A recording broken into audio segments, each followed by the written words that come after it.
today is going to be a really good show.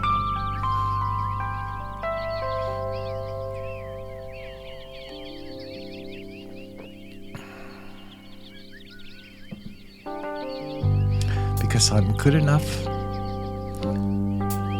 I'm smart enough, and doggone it, people like me. Hello. Welcome back to Emerging Truths. My name is Larry Gerndt, and over there on the left side of the screen, you can see my Twitter handle. So I've been living on Twitter a lot lately. It's really the only free speech platform we have left, right? I feel that way. I mean, I know there's Rumble and I know there's Discord, but Facebook is completely censored. And I left Facebook. And I also left cable news. I canceled it. And I noticed a lot of people on Twitter have done the same thing. There was a poll about it. And a great majority, a vast majority, have canceled their mainstream cable service. They're just getting their news from the internet now. And YouTube is probably one of the main sources. So anyway, and Twitter, by Elon, owned by Elon, is really the last bastion of free speech. And I really appreciate that because these topics are, well, everything today is changing so quickly. And the establishment has their positions and they're a bunch of lies. And that's what the mainstream media pushes, those lies. And I think sometimes unwilling, sometimes unknowingly, and even uncaringly. But it's good for business to push the mainstream narrative, and good for the advertisers. I don't know why that is. I guess a bunch of old people. Anyway. So today we're going to be talking about my mental health. No, I'm just kidding. I did want to mention that we're going to be talking about the Reagan briefing, which I mentioned before. Now, this is a tape-recorded conversation at Camp David from 1981 with President Reagan and William Casey, which I think is CIA director at the time, and a couple of advisors. And I'm telling you, this is a real conversation. I would bet my life on it. There's so many indicators just from the way the conversation flows. And you'll be able to pick up on that. And I think it'll give you confidence that this really is real. On top of that, it's just packed with information. Now, I'm going to assume that most of this information is good. It sounds like it was. They were still at the, I wouldn't say early stages, but I've noticed that some information has evolved a little bit since then, and I'll point that out when we get to it. But before we, and this is going to be fun, you're really going to enjoy this. The content is good. You don't have to do a lot of heavy thinking. Just follow along, and you'll be like, wow, this really did happen. It's too bad that Reagan, never said anything about it. And I mean, he did make all those speeches about, I often wonder how quickly our differences would fade if we were facing an alien threat.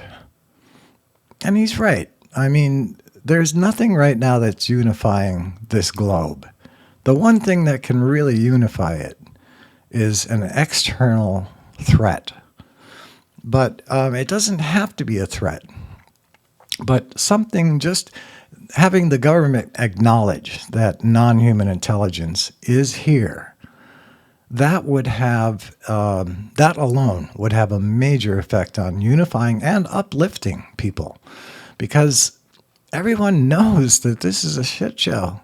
Everyone is suffering because we're at the, we're our institutions are collapsing. Our politicians are paid off. They're not doing our bidding anymore, rarely, and the government's lying to us about everything, and we know it. We know it. So we don't trust the government anymore, and they know that's a problem. And so they're gonna, right now they're in the midst of, countries, not just the United States. Britain is instituting a new law which aims to make the internet the safest place, to make Britain the safest place to use the internet in the world. And this is coming at no one's bidding. We didn't ask for that. You know who wants that? It's the government. Because the government wants to be able to put out a narrative, whether it's true or false, and have it believed. And anything that goes against that narrative is dangerous for them. So they want control. They want censorship. Now they're disguising it as a safety where people might be putting out wrong information. The government's going to decide what's right and what's wrong, right? And do you trust them? I don't. Nobody does. So this is ridiculous, but they're gonna try it in Britain and then Canada, coming out with something where every podcaster in the country, in our country, that's on YouTube or any other platform that reaches into Canada has to register. That means I have to register with Canada as a podcaster so that they can then review my content and decide whether I'm breaking any of their new regulations. That's Canada, the land of the free, should be. I love Canada. I'm from Upper Michigan. That's right, right up there. It's basically part of Canada almost. We talk like Canadians. I had to stop saying "eh." Hot today, eh? Yeah, it doesn't work out here in California. Nobody knows what you're saying. But anyway, so if we don't trust the government, and that's their big reason for trying. And the United States has not yet followed suit. But I've already heard President Biden talking about his dissatisfaction with people getting their news from the internet. He thinks that they're prone to getting wrong information. That's the way he's putting it. And it shows how out of touch he is because, wrong information is like Saddam Hussein has weapons of mass destruction. That was information that was shoved at us, and it was wrong. It was false. It was a fucking lie. And it got us into a long, long war and killed a lot of people. A lot, including many of our own. David Grush came home and after having held a dying comrade, in his arms, the guy got blown up. This is PTSD from this, and a number of other things. But all of that was avoidable. The Ukraine war was avoidable, ridiculously so. And so when I looked at what the hell are we doing, and we're spending all this money on them, but not on us. There's something really evil going on here. And I'm really surprised that more people aren't up in arms. But this is what happens when you have an overworked population. We are overworked now. I'm retired, thank God. But I was overworked. And I know for a fact that that's one reason why people really just don't have the energy to investigate any of this. They just want to watch, what's on TV, and TV is whipping them up into polarized hate. So things are bad. I don't need to tell you things are bad. I don't want you to go to your window and open it and shout, I'm as mad as hell and I'm not going to take it anymore, because that just doesn't do anything. Except in that movie, what it did was it united everybody together. It's like, yeah, I feel that way too. So that was good. This is the equivalent of that. I'm just hoping that there's a lot of people out there who feel what I'm feeling and see what I'm seeing, because this is the most dire straits this world has ever been in. What I'm scared about is that I don't see compassion and empathy in any of our government leaders, in any attempt to make life better for us. They're just not doing it.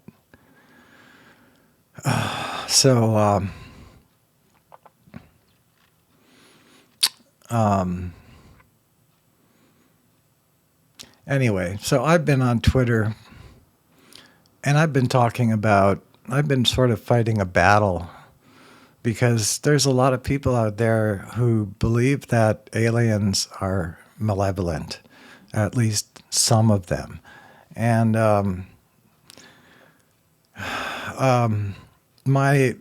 I've been in this field for over 30 years. I've watched every single abductee who's ever come forward and testified about what happened to them. And none of them have come away saying these things are evil, malevolent, even though what was done to them is now being published on Twitter and described as horrific. These are from other people who are just listening to the facts and calling it horrific. The people that went through it are not calling it horrific. What I've heard in terms of negative is I've heard that people were fearful at first. I've heard that people have experienced extreme pain from some of the procedures that they're doing, whatever it is. And I can't explain that because there's no need for pain. So that's troubling. But, I have to say that overall, my belief is that we are a troubled race. And, I think we're about to emerge into the galactic community. But I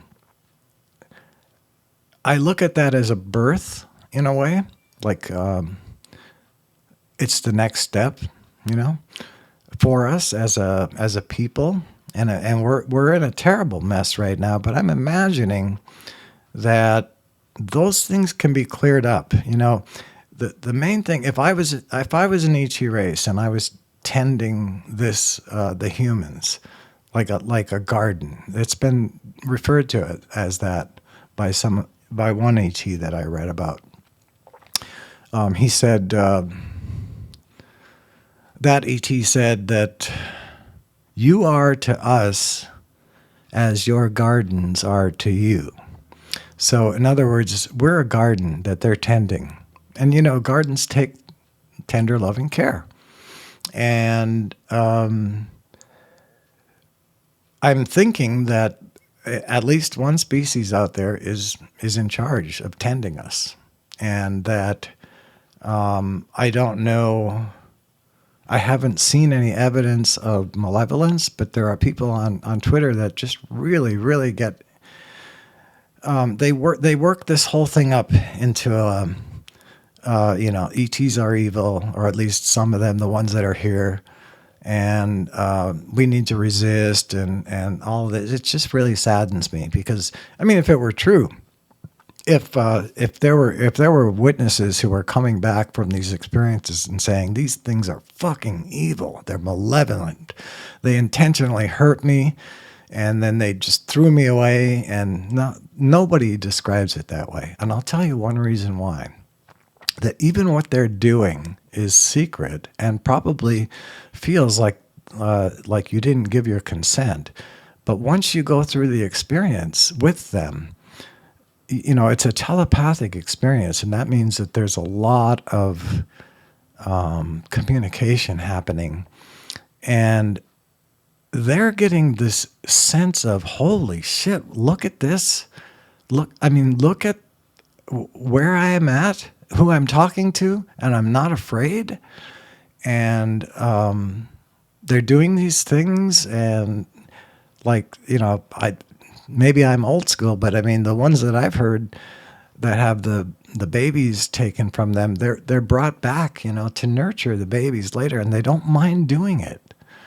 And they're not angry at their abductors. So one person on Twitter actually asked, I don't get it. I mean, they're having these horrible things done to them, and yet they seem to be grateful for the experience. And I tried to explain that because I understand it. And it's that there's a feeling of love. I don't know if it's artificially generated or whatever, but they're placed in a very good state of mind when they're with these beings.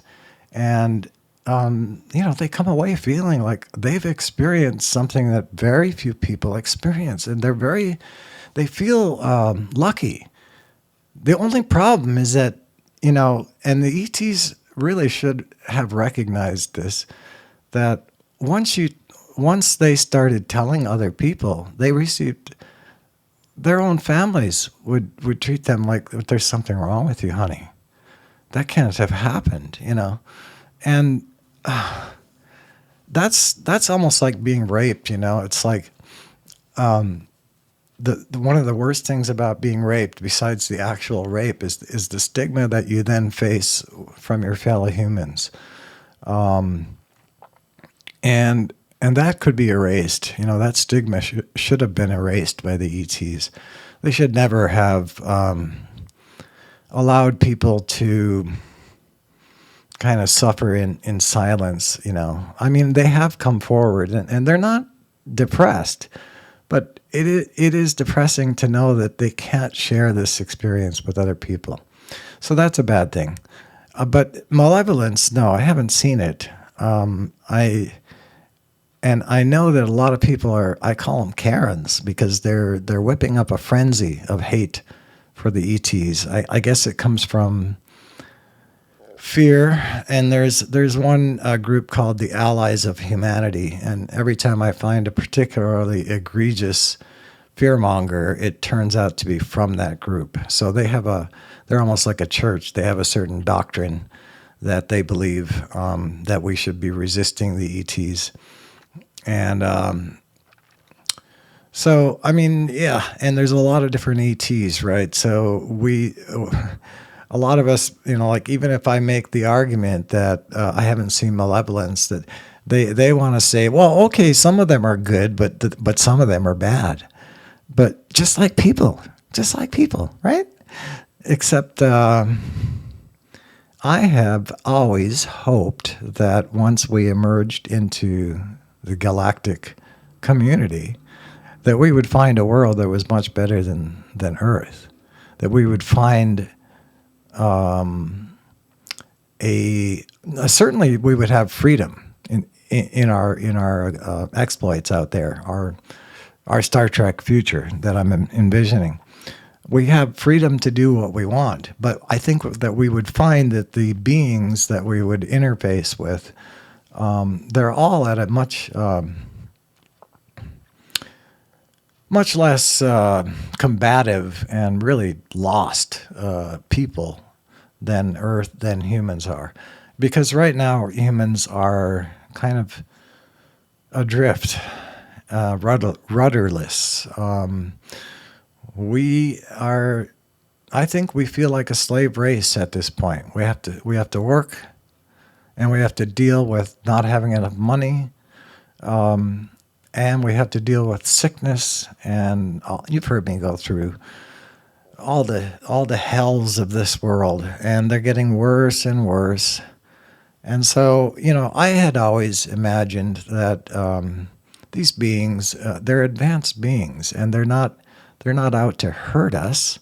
And I don't buy into the concept of an evil seed. So I don't believe that any advanced race is like malevolent by birth. And I think the malevolence that we see on Earth between humans, there's a reason for it. There's a reason for all malevolence that you see. And what I don't like is that people on Twitter are just not even assigning a reason for the malevolence. They're just saying there are good and bad, just like there are humans. Well, what is the reason for the bad ones then, if there are bad ones? And why haven't they resolved their badness? Why haven't they fixed it if they're an advanced race? And they are. So I think it's kind of ridiculous to talk about malevolence. And, if they wanted to do something harmful to us, they could have by now, and they haven't. Now, some people are claiming that ETs are in charge of the government, and that's why the government can't say anything. That's bullshit. The ETs are not controlling anything. They respect free will because they want their own free will respected, and that's the law of the galaxy, is free will. And be good. I mean, after all, there's plenty of resources out there for everyone. So, and they have the technology. So, with the resources and technology that they have, we could lift all humans out of poverty.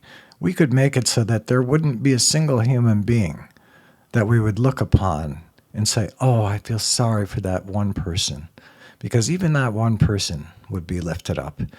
Every single person on the planet would be happy and not having to work unless they wanted to. That's the kind of utopia. Now, how am I going to get there? Well, let's just take it on faith that we are by osmosis next to an alien race that is advanced as the ones in the Bible.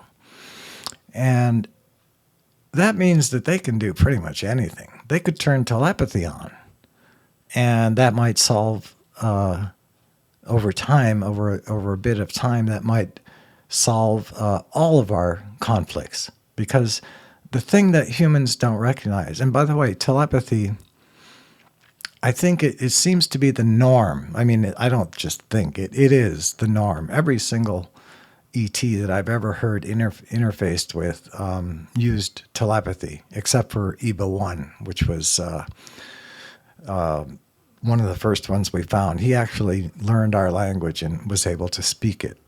But most of them use telepathy. Now, telepathy is scary for a lot of people, but the thing about it is, once you're in telepathic contact with someone, I've only been in telepathic contact with higher beings, not any humans that I know of. And that was only during a time in my life when I was on meth, and this was 20 years ago. And the sleep deprivation is what seemed to bring it on. Like, it was on the second or third day with no sleep, and the third day especially, and that was as far as I would go. And I was on that for 2 years, and then I quit, and I've never touched it again. Nothing like that ever again, just marijuana ever since then. But, and that was like over 20 years ago. But during that time, I was living in a motel room. I had already lost everything due to the addiction. And I had a lot of time. And the sleep deprivation seemed to open up this channel where I was getting this contact, and I didn't like it at first. But I just wanted to mention that that's why I had the experience. It wasn't like a gift, really, although I'm certainly glad it happened, because otherwise that could have been a really, really hellish part of my life. I mean, it was already terrible just knowing that I had completely destroyed my life. I had given up. I mean, I was laid off when I got into the drug, but I had a good job, software engineer, and so thinking about the fact that I had given up everything, I'd lost my house, my apartment. I was living in a motel, and somehow my credit cards weren't getting charged, and that was a miracle in itself. Because they should have been maxed out, but for some reason they were doing it wrong at the motel front desk. And by some miracle, I got to stay there for about a year and a half without a year of that time without spending anything on it. So, and then eventually I lost that too. But this is why I was able to get into this space, and what happened was telepathic contact. And I can tell you that my experience with that was that the thing I want to impress on you is how quickly you can get to know someone when they're in your head. I know that sounds strange, but it can be a really joyous feeling. And it's also very uncomfortable, because at first you have so much to hide. You think you have so much to hide. And then eventually you realize that they don't care about those things, that they totally understand that, and it's okay, and they love you. Just the way you are. Of course, I never had heard those words. "We love you, Larry." I was never told I was loved. I was never, but it was the way they interacted with me, and it was hard too, because it wasn't very interactive. It was more like I would hear them, and then I would have to really try to figure out what they had just said, because that was very difficult. But once it clicked, and once I got it, it would blow my mind, because it was a lot of times really funny, or really, and it was not something I could have thought of. And that's what really just freaked me out. I was like, holy shit, I'm getting contact here. Who is it? And at first it was negative, and then it was like harassing, and that was not exciting at all. And that lasted for about a month.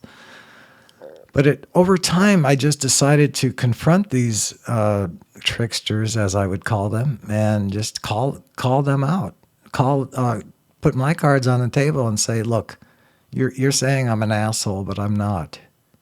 And whatever ways I was, I'm stopping right now. So you can stop calling me asshole." And it just somehow it changed, and I was starting. It got better from that moment, and I started feeling like I was in the company of really good spirits, and it may have been the same spirit, but play acting to get. I think the one thing that they have to do is you have to kind of go through the accuser before you get to the ones that you really want to talk to, because that's part of your evolution, is to deal with the accuser. And I dealt with him, and it was not that hard. And I was really pleased that all of a sudden it just seemed to shift into something really positive. And, again, was not interactive. So I couldn't have like a conversation, although I can tell you about one. It wasn't a conversation. It was a question that got answered. And sometimes it was clear, sometimes it wasn't. This one was very clear. And it was towards the end of my experience. I'm wondering if they left this one for me as a sort of a proof. Because remember, this was over 20 years ago. I asked them, how does telepathy work? And they told me it had to do with the pineal gland. And that's all they said. But at that time, that was not known to anybody, really. And then over time, I noticed that a lot of people were talking about the pineal gland and telepathy. And so for me, that was almost like a proof that this was real. But this experience, what I really wanted to tell you about it, I wanted to be honest, first of all, to explain how it happened, to give you the ability to discount it, if you will, if you want to, because it was drug-induced, meth induced, or I would say sleep-deprived induced, because meth is just keeps you up, But, and you've heard a lot of people when they do too much meth, they get schizophrenic, and that's hearing voices, and that's what I was hearing. But so you could just write it off as schizophrenia. But in my heart, I know that I've never been the same person since that experience. Something about that experience changed me, and it was the real belief that I was in contact with higher beings. And I got a sense of, I guess, my future, about how good it is, and it is good. I have to tell you that I'm looking forward to all of us experiencing that goodness. I may look at this other screen here because it's not lagging as much as the one in my teleprompter. So if I don't look at you directly, that's why. I'm finding it difficult to deal with this little bit of lag here.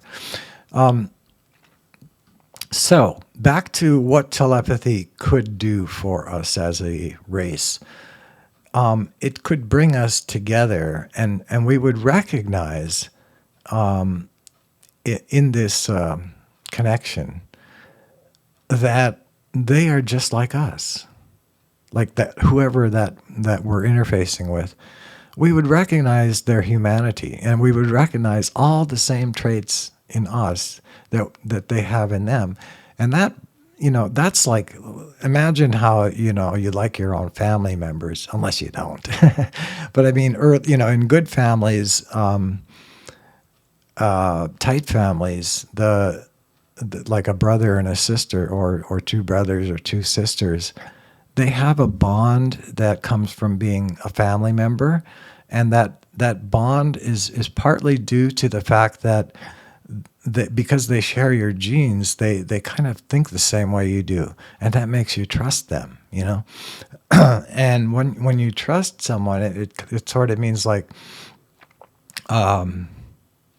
you get closer to them. You can really trust them as a friend because they are like you, and they're going to have compassion for you. And so I'm trying to describe what it feels like to be a family member, right? Have that bond. Well, imagine that tightness of a family just spreading out to everyone, and having that same feeling. Now, it's not something you force yourself to do. It's something that just arises because suddenly you recognize that that's just another human, and you get to see through, once you get closer to them, that in that way you see through their facade with the help of this telepathic connection.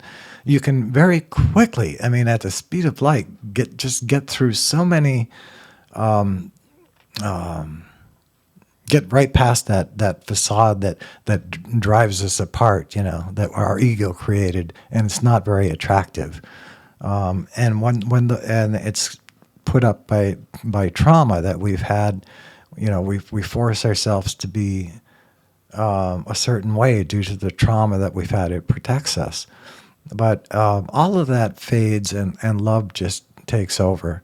And that's what I'm hoping telepathy can do for the world. Now, there's a lot of people who talk about the negatives of telepathy, saying that the hive mind, that's something that we're familiar with from Star Trek's The Borg, right?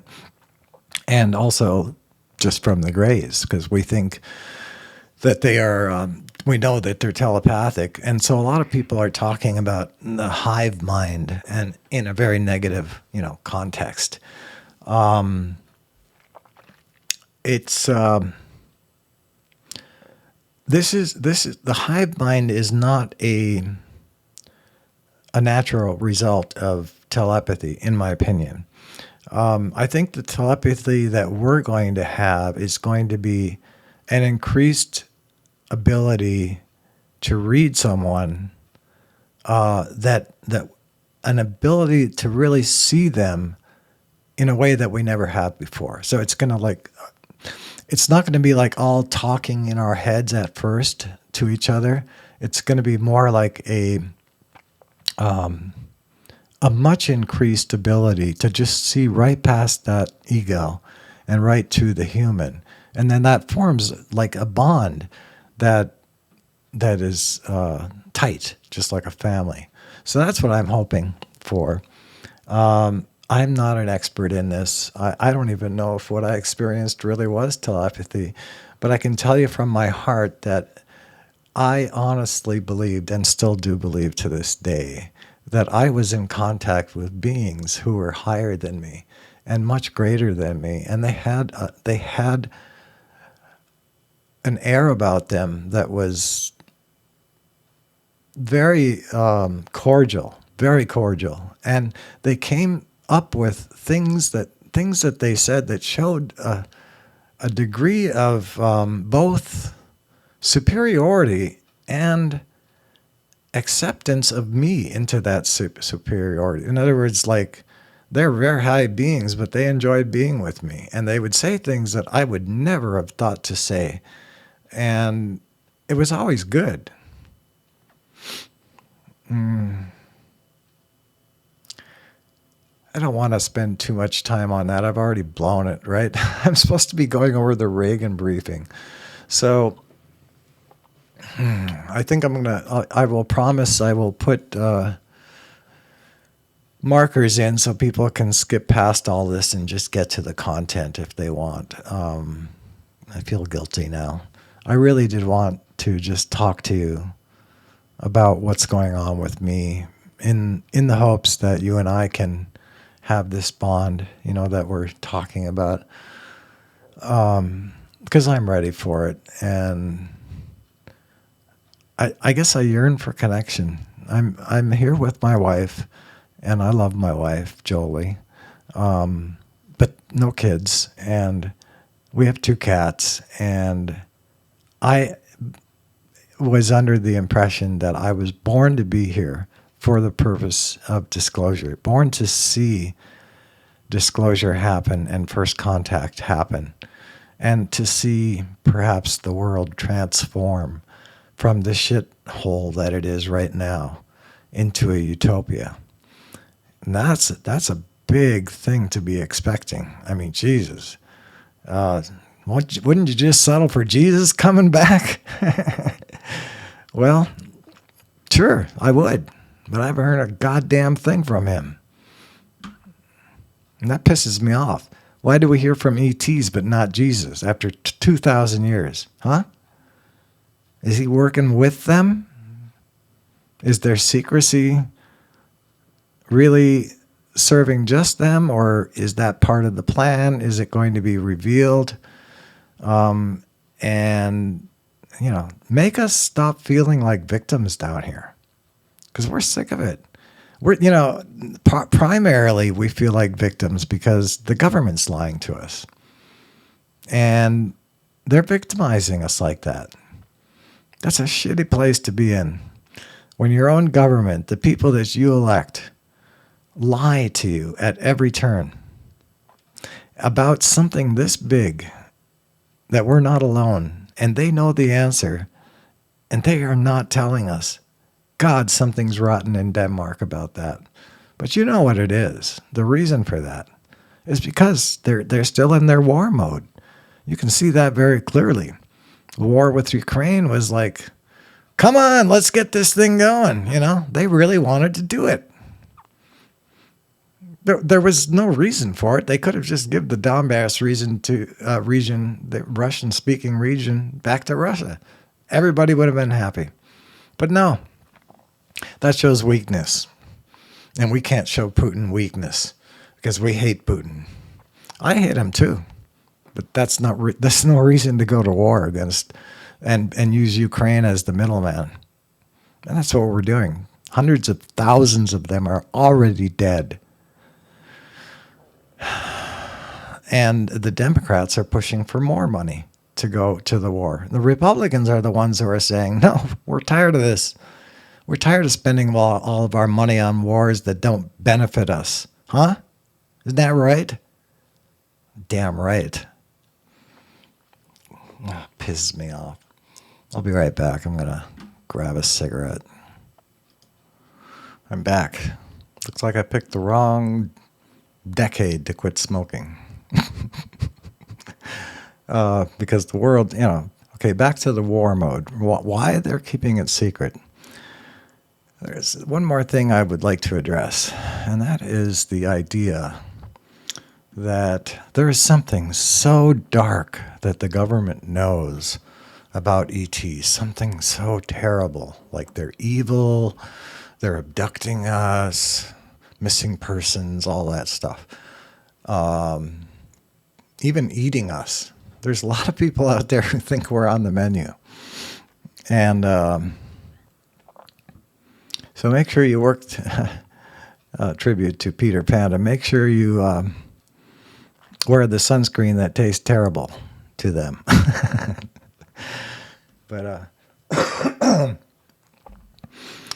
But no, I don't. I really get frustrated when people bring up this idea that the government is protecting us from a deep, dark secret, and that's why they're keeping it secret. They don't want to upset us.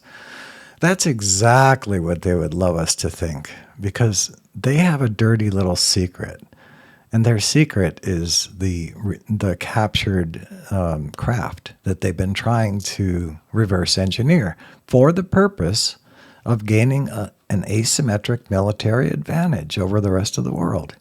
And they know very well that China and Russia are doing the same thing.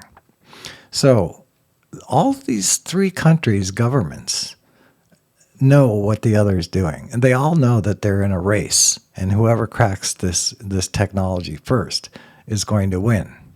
And that's why they're not telling you. They don't want any knowledge of this to leak out to our adversaries. But we shouldn't have adversaries, should we?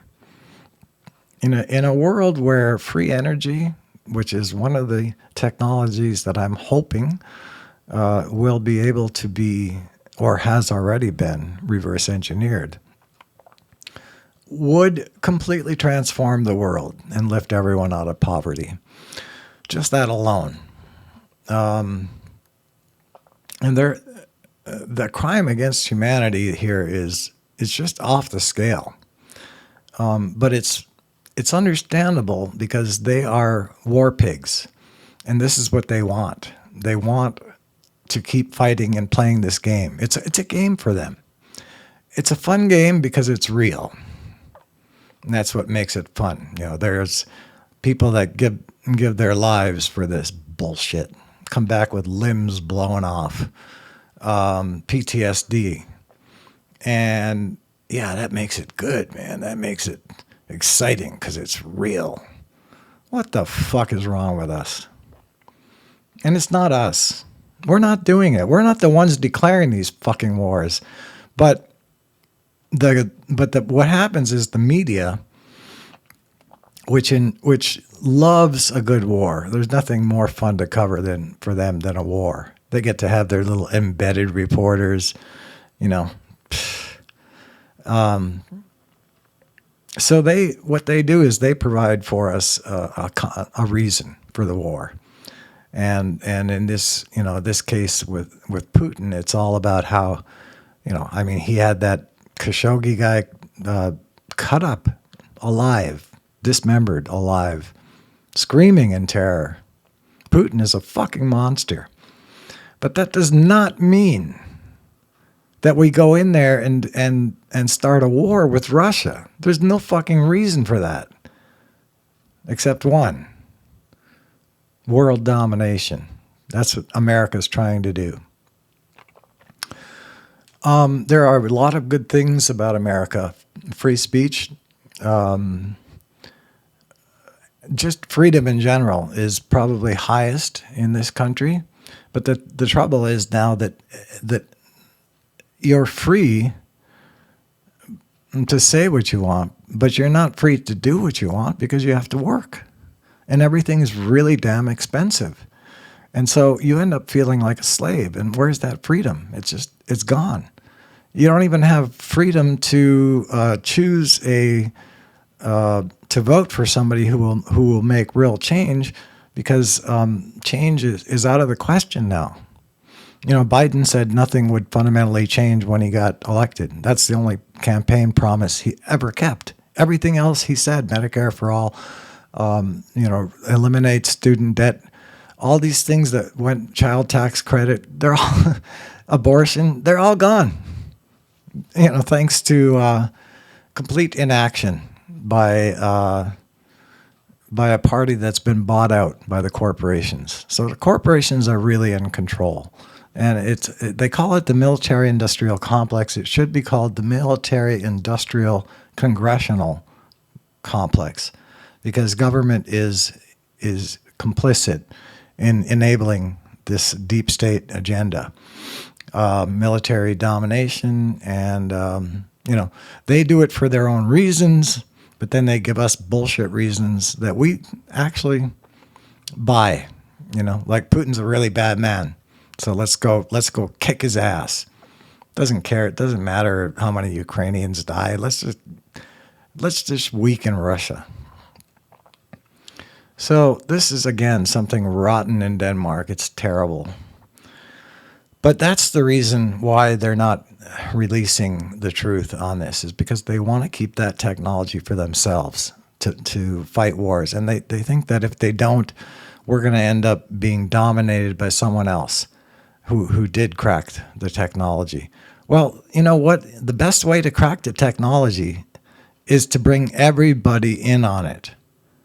And I mean not just this country. Every single country, Russia and China and all the rest, form an international coalition, a symposium, a scientific convention to study this material in the open, these craft, and whatever benefits we end up getting from it, we share with all the countries. And guess what? A lot of the strife and struggling between our countries would be gone because of the abundance that would be provided by this technology. So it's really troubling to see that we're not taking that path yet. Instead, the government is trying like hell. The Pentagon is trying like hell to keep this all secret so that they can fight their wars, gain their military advantage, and that's where we're at, folks. So with that in mind, I think I've said enough about the state of the world and about how I feel. You know how I feel now. I'm hoping you feel the same way. And I would like to get into this Reagan thing. So let me just check and see how long we've been recording. 47 minutes already. All right. So we'll probably get through about half of this today. And I'm going to take a break. And when I get right back, we're going to jump into it. I am back. And we're going to jump into the Reagan briefing. Okay, this is going to be fun. I'm going to read it for you, and I've highlighted in color each person has their own color, essentially, and the President Reagan is in white.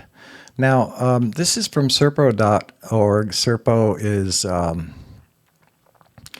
really the code word for this exchange program. Now, if you remember in Close Encounters of the Third Kind, this was referenced because when those people came back that were missing, they were all the same age as they were when they had gone away. They were brought back at the same age, but they had been gone for, I think, 10 years, something like that, as an exchange program, as a sort of a first contact or whatever. So this supposedly really happened, but that's not what this briefing is about at all. It's just coming from that same organization, okay? But let's get into it.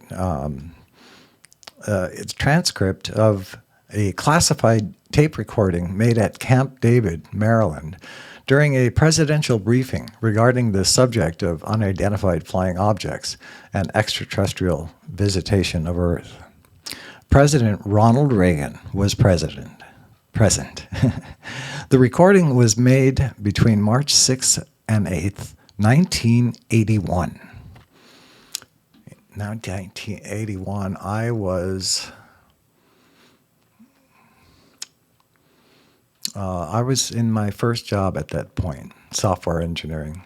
Hardware, actually, and then software. Anyway, so William Casey opens up with this. Casey, Mr. President, good morning. As we discussed in February, this briefing contains some very sensational and some very, very classified information. I am not sure. Oh, well, I'm going to make a decision on who you want in the room. That will be your decision, Mr. President. This will be a real tough one to follow since the briefing starts back, historically speaking that is, and runs up to recent times. I believe we have prepared a good chronological order of events. I'm sure you, Mr. President, will have many questions.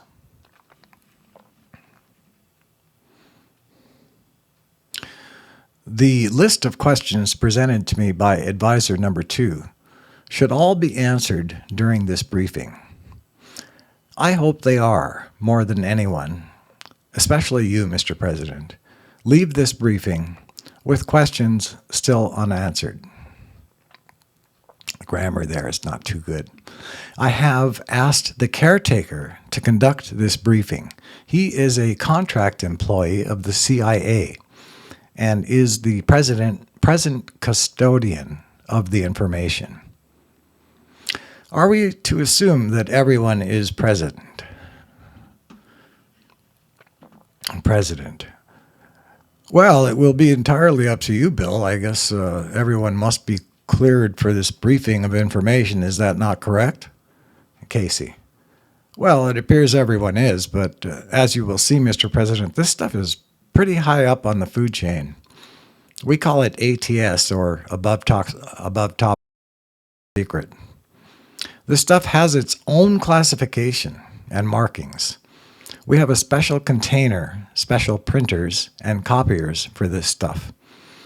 Every word of this material is printed on special paper, then placed inside special covers. The caretakers have taken special efforts to protect all this stuff from being released inadvertently or copied by some unauthorized person.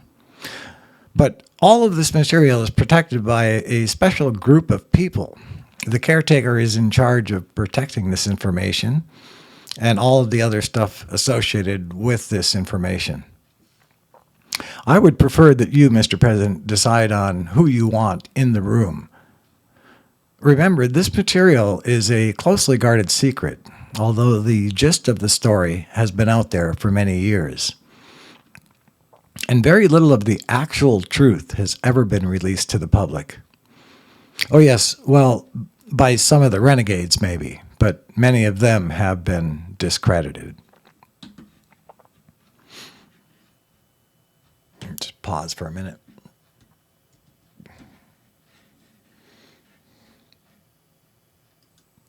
Okay. So that's interesting that he called them renegades, the ones that maybe leaked some information. The President. Okay, Bill, I guess we need advisor number 1, you, advisor number 3, and Casper here. I think advisor number 2 and Michael can leave. Advisor number 2. Mr. President, excuse me, but I would prefer to leave. I don't wish to know this information. You know, plausible denial or something like that. Michael Deaver. Mr. President, whatever you wish, I'll do. It would be an interesting subject, but do I really need to know? Have a need to know? No, I don't think so. President. Okay, I guess that is it. Casey. Thank you, Mr. President. I will now turn the briefing over to the caretaker. Advisor number 3. Mr. President and Mr. Director, I already had this briefing. I can stay or leave. Secretary Weinberger and myself received this a few weeks ago. Weinberger. Mr. President, as you know, we have some pending business regarding that Soviet problem in Berlin. I think we might just handle that. Advisor number 3 and I will let you close this meeting to just a few. President. Okay, Casp, I guess you and advisor number 3 can leave. Thanks for coming. Casey. Okay, Mr. President, that certainly narrows the audience. I think this is just right. President.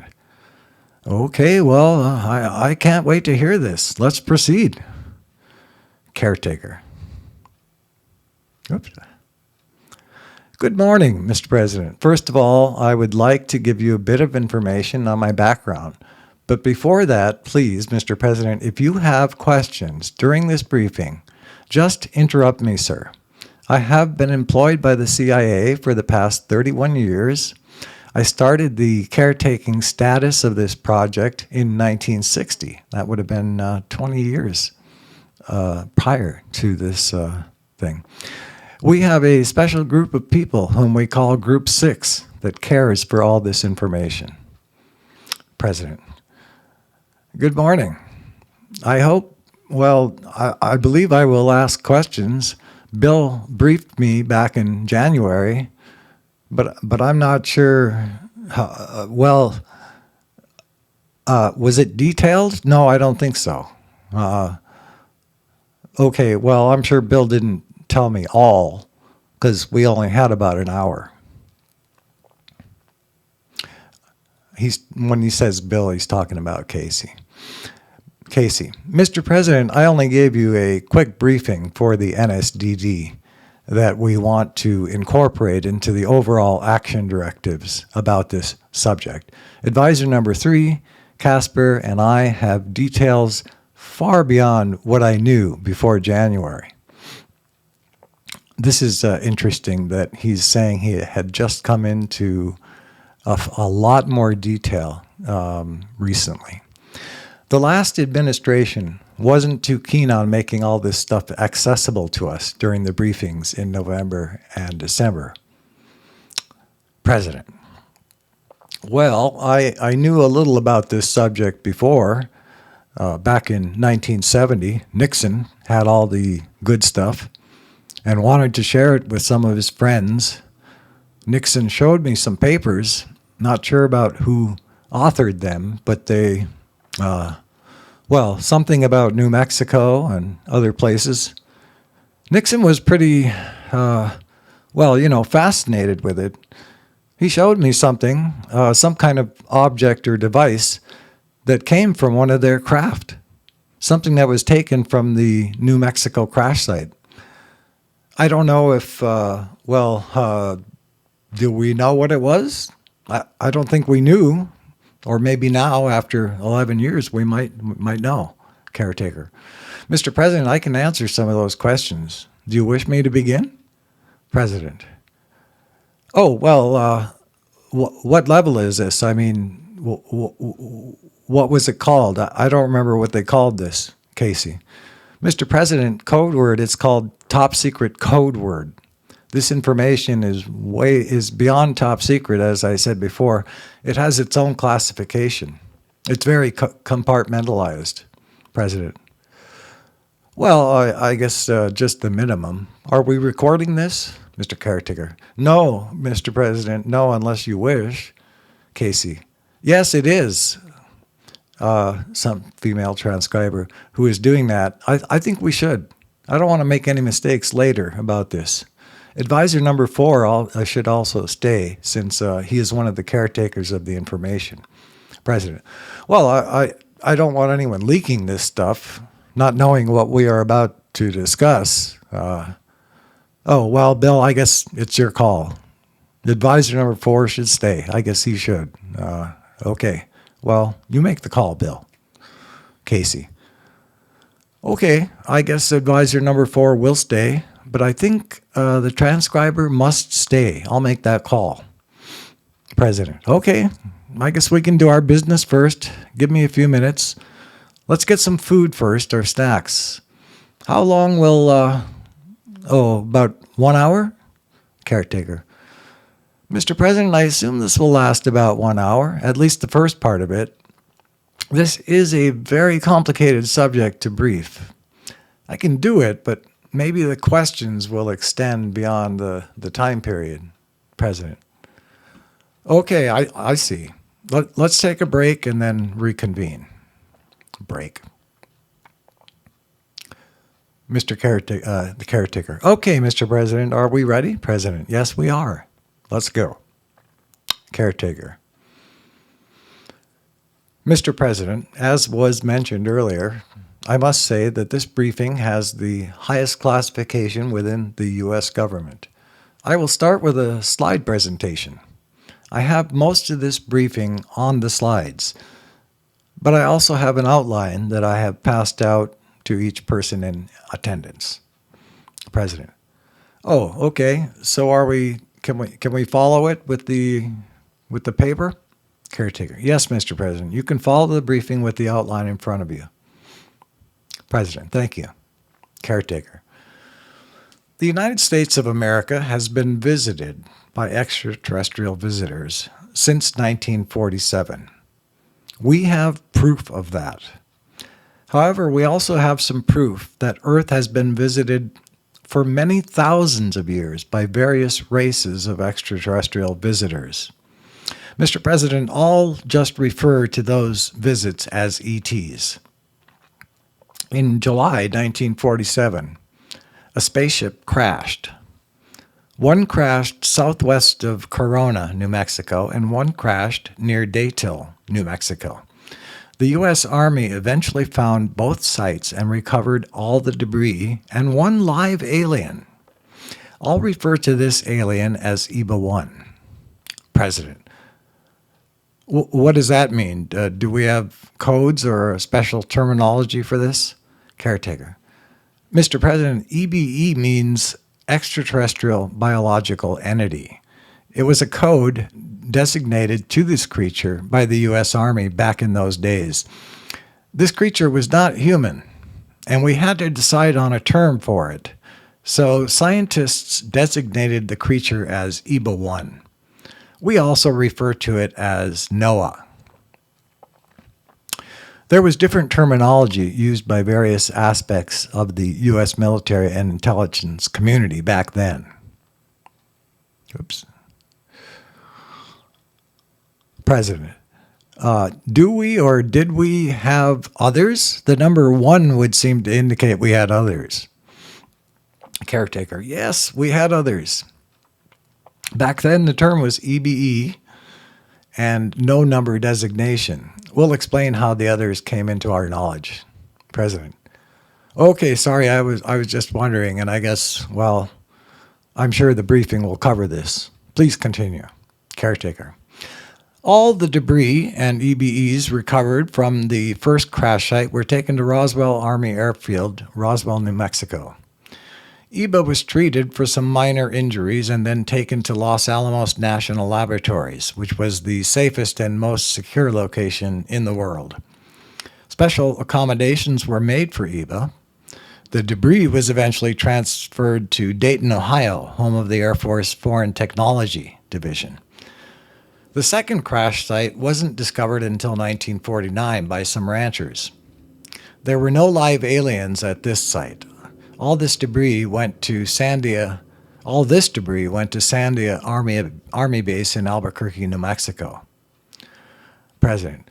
Okay, a question regarding the first site. How many aliens were in the spaceship? Caretaker. 5 dead aliens and 1 alive. The bodies of the dead aliens were transported to Wright Field in Ohio and kept in a form of deep freeze. They were later transported to Los Alamos, where special containers were made to keep the bodies from decaying. There were 4 dead aliens in the second crash site. Those bodies were in an advanced state of decaying. They had been in the desert for the past 2 years. Animals and time got to those bodies. The remains were transported to Sandia Base and eventually onto Los Alamos. We determined both crashed spaceships were of similar design, and the bodies of the aliens were all identical. They looked exactly the same. They had the same height, weight, and physical features. Here are the photographs of the aliens. Pause. President.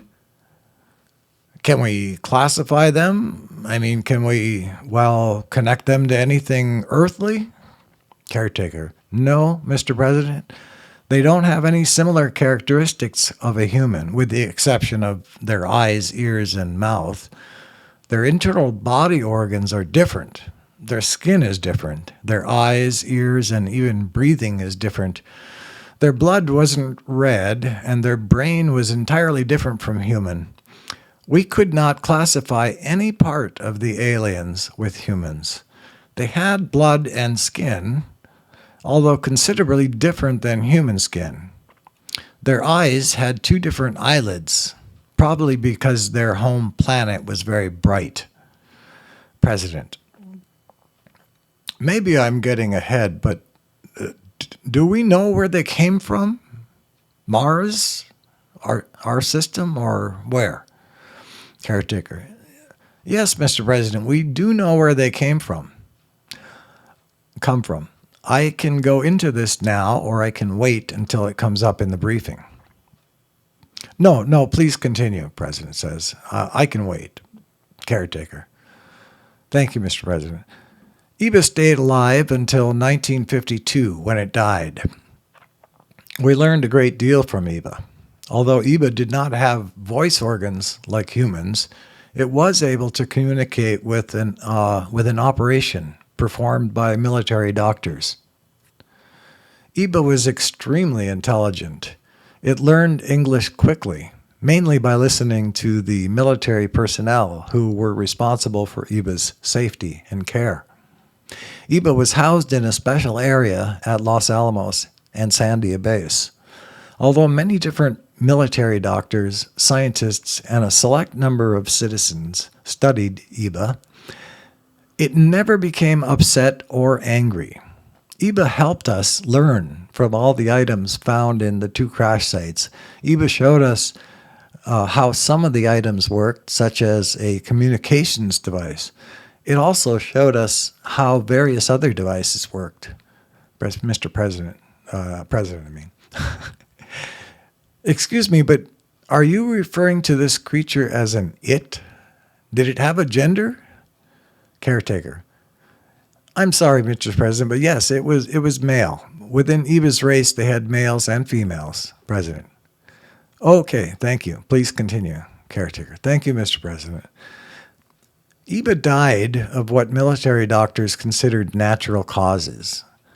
I don't think we could really state why EBA died, although we had 5 years to study EBA. We didn't have any standards to compare EBA's body with standard medical observations. It was difficult to lose EBA, since it was the most interesting thing we as humans could receive and study. A visitor from another planet, another world. EBA did explain where he lives in the universe. We call this star system Zeta Reticuli, which is about 40 light years from Earth. EBA's planet was within this star system. President. Okay, where is this in comparison to something we all know? Caretaker. Well, Mr. President, our closest star is 4 light years away. I can show you the constellation it is in. Alpha Centauri, a yellow star, is the brightest star in the constellation Centaurus, but 4.3 light years away. President. No, I wouldn't know much about astronomy. I just thought I could understand the distance. How long did it take this spaceship to get here? Caretaker. Well, Mr. President, I can tell you now, or we can discuss that in another briefing. As Mr. Casey said, this is a complicated subject because there are many levels of compartmentalization. This briefing is just the basic information about a visit to our planet by one particular alien race. President. Well, what am I to understand? This isn't a full briefing? Casey. Mr. President, we have many different levels of stuff. If we mix it up, I don't think it will make sense, nor will we have time this morning. I understand you have a busy schedule today, which is really quite ironic to think that there is other stuff that has equal priority with this briefing. It's amazing. Anyway, President goes, as the President of the United States, I should know everything, right? Or shouldn't I? If I'm to assume this was a briefing of substance, then I should hear all of it. I think this is more important than some other things on my daily calendar. But maybe I'm jumping the gun. Are there some things I shouldn't know? Please tell me. Casey. No, Mr. President, I didn't mean you shouldn't know this stuff. I simply meant we should proceed in an orderly fashion as to the briefing. But it is up to you. We will not hold anything back. President. Advisor number one, what do you think? Do you know about all this? Advisor number one. Mr. President, yes, I was briefed many times on this subject matter. As Director Casey stated, this is very, very complicated subject. I think it took me about 1 year to be fully briefed into all aspects of this matter. There are different areas. The initial crash, an investigation period, some attempt at contact, a disinformation operation to protect this matter, and several other levels. President. Oh, wow, I didn't realize how complicated this was. I'm new at all of this. I have a great responsibility to the citizens of this nation to make decisions based on accurate information presented by my advisors. You, all of you. I won't interfere in your presentation of this information. So I guess we'll proceed in the order you have chosen. I'm sorry for interrupting you in this presentation, but as a person who is interested beyond belief in this, I'll just shut up and wait to ask questions. Casey. Mr. President, no, please ask any questions you wish. You are the President. We are not here to argue with you over the order of this briefing. But some things are so highly classified that this briefing is at the lowest level. If you ask a question that is in a different level, then we will have to reevaluate the audience. Advisor number one. Mr. President, everything we know about alien visitation to Earth is contained in 16 volumes of binders. These binders contain thousands of pages. We can give you anything you wish, as Director Casey said. We must evaluate the clearances of each person listening to our responses. President. Okay, now I understand. Give me whatever you want, and I'll continue to ask questions, but if you need me to wait on an answer, just tell me. Casey. Okay, Mr. President, we will do that. I still don't know the entire story. I have read 1/10 of one binder and have hundreds of questions. President. Okay, let's continue. Caretaker. Mr. President, thank you for those responses. I will answer any question if I can. But if the question is above this level, then Director Casey will have to make that decision for me. President, I fully understand. Please continue. Caretaker. It took the EBA spaceship 9 of our months to travel the 40 light years. Now, as you can see, that would mean the EBE spaceship traveled faster than the speed of light. But this is where it gets really technical. Their spaceships can travel through a form of space tunnels that get them from point A to point B faster without having to travel at the speed of light. I cannot fully understand how they travel, but we have many top scientists who can understand their concept. President. Well, I certainly couldn't understand the science in that. Is it a black hole? Caretaker. Mr. President, something like that, but much more complicated. President. Do they get here? No, never mind. Please continue. Casey. Mr. President, I can assure we know how they do it, but we can't do it. President. Okay. Caretaker. As to some history, the original project started back in 1947. It was called Project Gleam.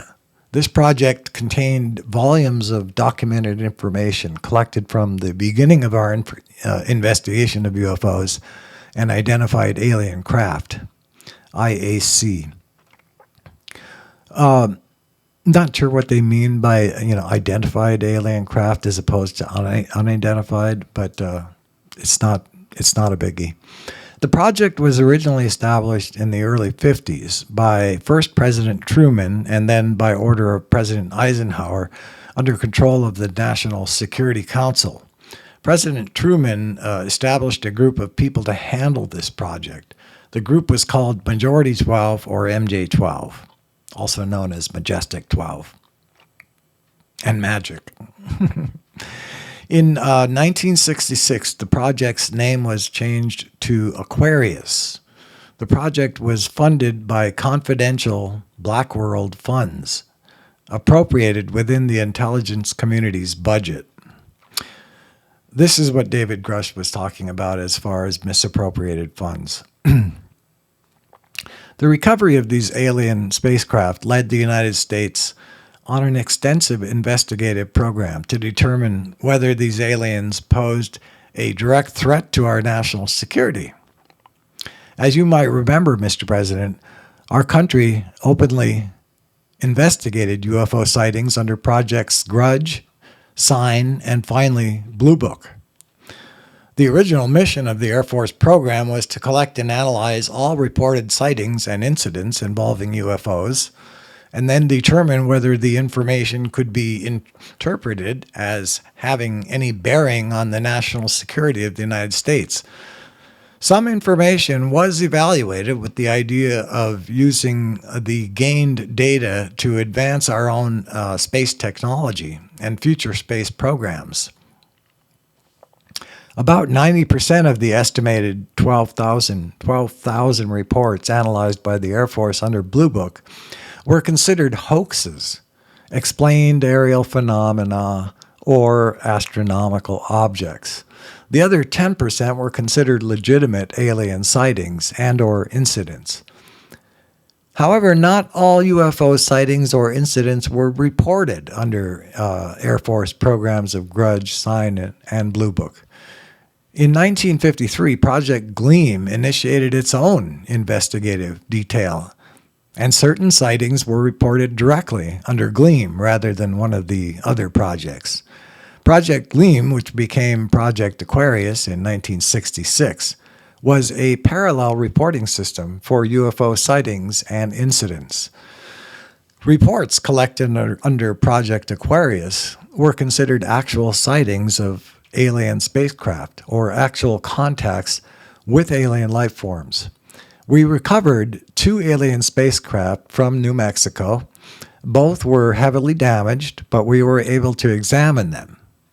The 2 craft were considered technological marvels by our scientists. However, the operating instrumentation was so advanced that our scientists could not decipher it. The 2 craft were stored in a special security location in the West.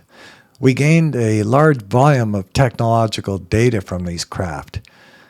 Several independent scientific investigations at the request of Air Force and CIA were initiated during the era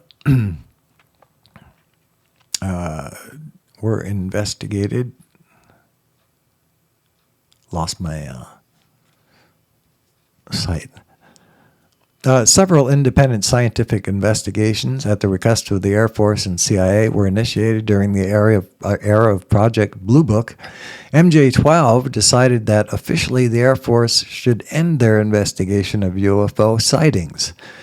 This decision was arrived at during the NPNN meeting in 1966. The reason was twofold. First, the United States had established communications with the aliens, President. Hold on. Okay. Well, Bill, no, never mind. Please continue. Mr. President. Casey. Mr. President, the communications project is of a higher level. I recommend we continue on this course and then switch to the next if we have time. President. Okay, you're steering the boat, Bill. Caretaker. The United States felt relatively sure the aliens' exploration of Earth was non-aggressive and non-hostile. It was also established that the aliens' presence did not directly threaten the security of the United States. Secondly, the public was beginning to believe that UFOs were real. The NSC felt this public feeling could lead to a nationwide panic if we disclosed everything we knew about UFOs and alien visitation. We were involved in one major operation during this time frame that involved our alien visitors. That operation is of a higher level, and it will be up to Director Casey to proceed now or wait until later. Casey. We'll wait on that part. I haven't been fully briefed, and I would like to be able to know everything about that program before trying to brief the President. Advisor number 1. I agree with Director Casey. That part of the program is really complicated and will require a full day to brief. President. Okay, as I said before, Bill's the captain of the ship.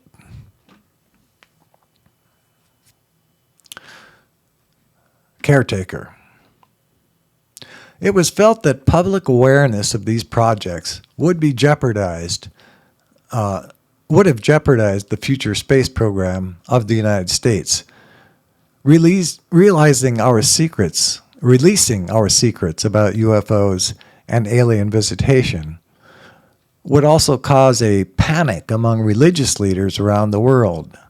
Therefore, MJ12 decided that an independent scientific study of the UFO phenomena would be needed to satisfy the public curiosity. The final official study of the UFO phenomena was accomplished by the University of Colorado under an Air Force contract. The study concluded that sufficient data did not exist that would indicate UFOs threatened the security of the United States. The final conclusion satisfied the government and allowed the Air Force to officially step out of the UFO investigating business. When the Air Force officially closed Blue Book in December 1969, Project Aquarius continued operation under control of NSC MJ12. The NSC felt investigation of UFO sightings and incidents had to continue in secrecy without any public knowledge. The reasoning behind this decision was this. If the Air Force continued its investigation of UFOs, eventually some non-cleared and non-briefed Air Force or DoD civilian officials would obtain the facts behind Project Aquarius. Obviously, for operational security reasons, this could not be allowed. In order to continue the investigation of UFO sightings and incidents in secrecy, investigators from CIA, DCE, and MJ12 were assigned to military investigative units with orders to investigate all legitimate UFO sightings and incidents. These agents are presently operating at various locations throughout the U.S. and Canada. All reports are filtered either directly or indirectly to MJ12. These agents are collecting reports of UFO sightings and incidents occurring on or near sensitive government installations, like nuclear missiles. Many reported sightings and incidents have occurred over nuclear weapons bases. The aliens' interest in our nuclear weapons can only be attributed to the future threat of a nuclear war on Earth that could affect space. The Air Force has initiated measures to assure the secrecy of the nuclear weapons from alien theft or destruction. MJ12 feels confident that the aliens are on an exploration of our solar system for peaceful purposes. However, we do have information, and that is at another level, that more than one alien species are visiting Earth. President. Well, that is a lot to digest. I have written down many questions, but let's take a break and come back to this. And I will do the same, and I'll be right back.